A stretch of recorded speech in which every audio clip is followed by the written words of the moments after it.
Yo guys, kembali lagi bersama gua Ken Wilboy. Di video kali ini gua akan bahas kesalahan investasi atau mengatur uang terbesar dalam hidup gua. Selama gua hidup, sekarang gua umur 21. Apa yang paling besar?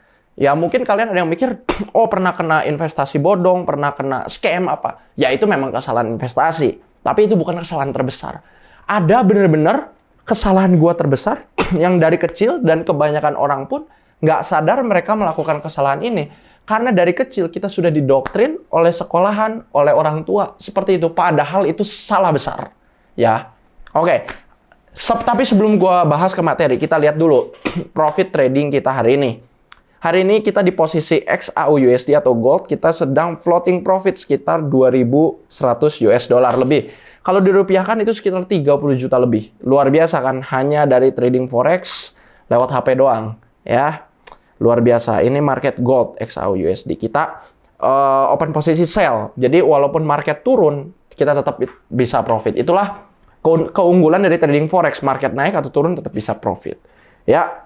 Oke, langsung kita bahas ke materi. Ya. Kesalahan terbesar itu, ini selalu diajarin di sekolah, dimanapun, dan lain-lain. Orang nggak sadar bahwa ini sebenarnya salah. Yaitu nabung.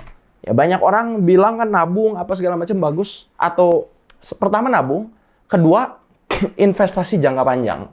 Investasi seperti di deposito atau di reksadana pasar uang, reksadana pendapatan tetap.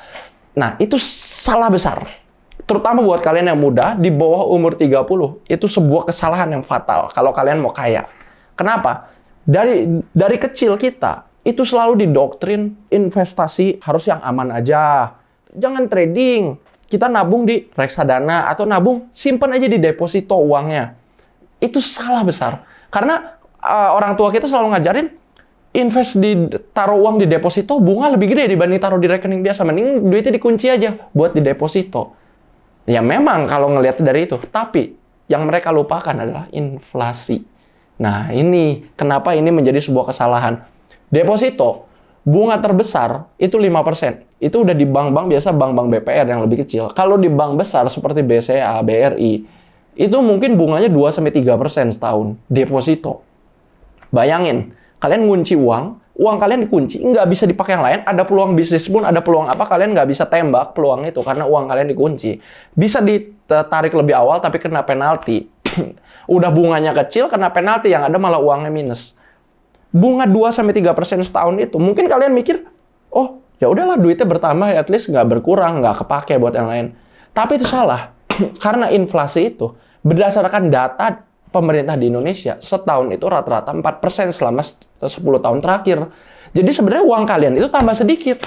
Ditabung, tapi kok malah tambah sedikit. Mungkin angkanya ngegedein, tapi daya belinya tambah sedikit. Kenapa inflasi bisa terjadi? Karena mungkin jumlah uang yang beredar di peredaran, pemerintah cetak uang, itu bisa jadi. Atau inflasi itu dipengaruhi atau dua faktor ini. Antara jumlah uang yang beredar, kedua supply and demand sebuah produk atau jasa. Misalnya, banyak yang pengen nih, anak-anaknya sekolah di sekolah yang bagus. Karena tempatnya atau bangkunya terbatas, otomatis sekolah tersebut harus menaikkan harganya. Karena jumlah bangkunya terbatas, banyak orang pengen ke sana karena sekolahnya bagus. Makanya kenapa sekolah yang bagus sama sekolah yang jelek, mungkin kalau kalian para orang tua atau mungkin kalian tahu juga, biaya bulanannya atau biaya tahunannya beda. Kenapa? Karena supply and demand itu. Ya selain dari peredaran, banyak orang kan bilang inflasi cuma dari peredaran uang, bukan. Tapi supply and demand sebuah produk atau jasa juga berpengaruh terhadap inflasi. Mungkin di kertas itu inflasi 4%. Itu aja udah inflasinya lebih tinggi dibanding kebanyakan bunga deposito atau reksadana pasar uang. Reksadana pasar uang barusan gue cek banyak yang cuma 3%, maksimal sampai 4%. Ya 3-5%, bahkan di bawah inflasi yang ditetapkan pemerintah. Tapi lebih parahnya lagi apa? Di lapangan, inflasi itu bukan 4%, bos. Coba deh, kalian lihat Kijang Innova tuh yang baru. Innova Zenix, yang hybrid katanya. Sama-sama Innova kan. Sekarang harganya dibanderol 600 juta lebih. Sebuah Kijang Innova loh. Dulu itu kan harga Fortuner, yang kastanya lebih tinggi dibanding Innova. Zaman dulu, tahun 2011, Innova itu 250 juta.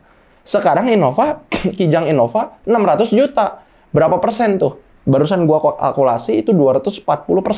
Lebih dari 2 kali lipat. Hampir 3 kali lipatnya. Kalau 240% dibagi aja itu kan dalam 12 tahun.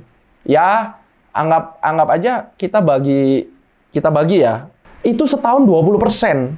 Itu setahun 20%. Ya, anggap mungkin nggak setinggi itu karena kan ada efek compounding setahun 15-20%. Itu yang faktanya terjadi di lapangan.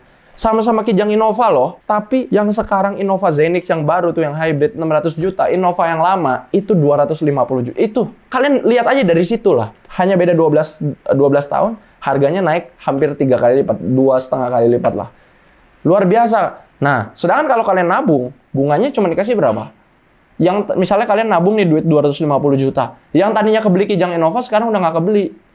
Karena bunganya kalian cuma dikasih deposito itu setahun maksimal 5%, itu udah di bank-bank yang kecil. Bank gede cuma ngasih 3%. Padahal inflasi di lapangan ya setahun 20%. Di lapangan ya. Kalau yang tercatat di laporan keuangan pemerintah sih 4%, tapi itu terlalu idealis, terlalu optimis. Biar kelihatan bagus aja mungkin ya laporannya. Tapi faktanya kan yang kita lihat lapangan lah, fakta-faktanya aja ya. Itu guys. Nah, ya jadi itu yang banyak sekali diajarkan sampai orang pun nggak sadar. Nah, yang seharusnya dilakukan apa nih? Investasinya dong, kalau nabung itu salah. Nah, kalau kalian punya duit, yang seharusnya dilakukan adalah, ini gue bukan dilebih-lebihkan, kalian pertama kalau anak muda, investasi ke ilmu kalian dulu. Supaya apa? Pendapatan kalian bisa lebih besar. Jadi uang yang kalian udah dapatkan ini, jangan kalian mikir, oh mau ditabung buat nanti jangka panjang apa segala macam. Kalau kalian punya duit nih, prioritas pertama, pakai dulu buat investasi ilmu. Supaya apa? Supaya pendapatan kalian bisa lebih besar lagi. Karena investasi ilmu, return-nya jauh lebih besar. Bahkan banyak orang tua kan rela menyekolahkan sampai kuliahin anaknya, kuliah di universitas top di negeri. Itu kan berapa biaya kuliah? Ratusan juta. Bahkan yang kuliah, anak-anak orang kaya ini, mau kuliahin anak-anaknya ke luar negeri. Itu kan biayanya berapa? Miliaran per orang. Kenapa? Karena mereka tahu ilmu itu penting. Masalahnya sekarang udah bayar ilmu mahal-mahal di sekolah, diajarinnya pun nabung yang tadi, ilmu yang udah ketinggalan. Memang ilmu penting, tapi kalau cuma sekolah doang nggak cukup. Makanya harus investasi ilmu di mana nih?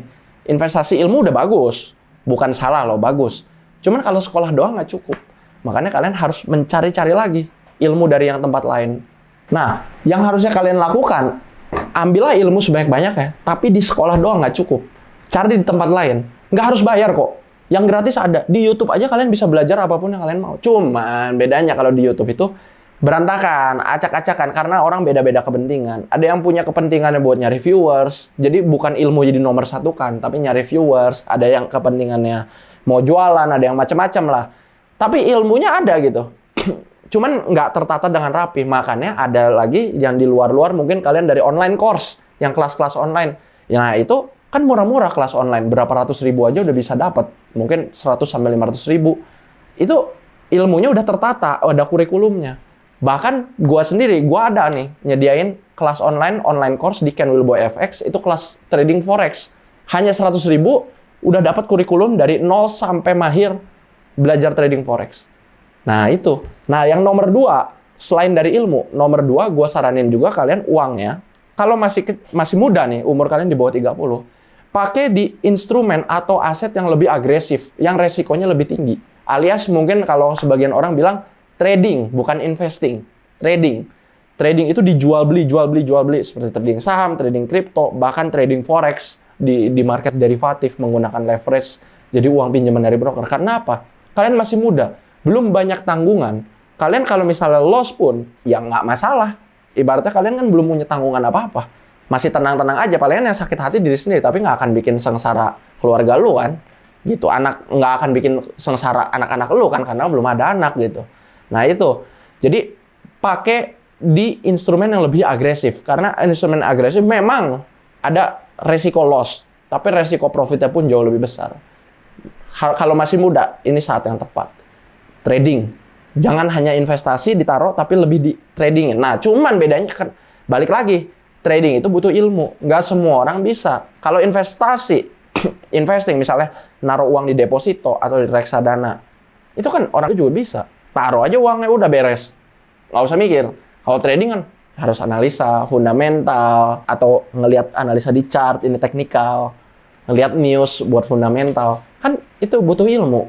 Nah, makanya kalian harus belajar. Kalau mau belajar yang dari 0 sampai mahir, nah kebetulan gua nyediain wadahnya nih.